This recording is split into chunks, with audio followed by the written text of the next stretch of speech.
Good morning. Okay, linaga ko ito kagabi. Kagigising ko lang.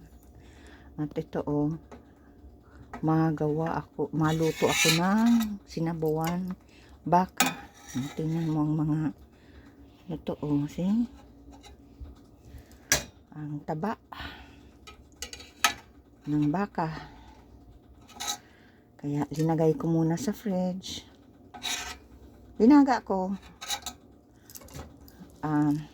Linaga ko na. Pagkatapos, linagay ko sa fridge. Para yung mga taba.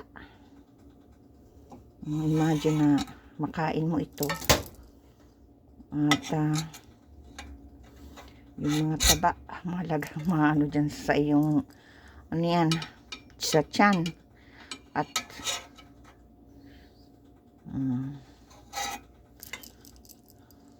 itong mga kolesterol, mga taba ng baka. Magawa ko ng sinabawang baka para maiba naman. Kaya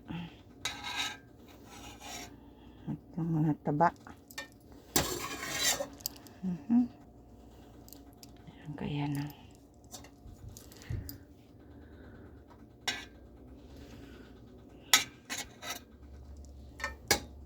ayan, tingnan mo nakuha ko.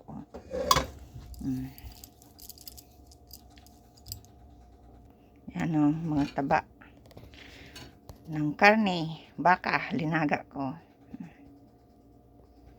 Okay, kaunti na lang. Okay, God bless everyone. Thank you sa panonood.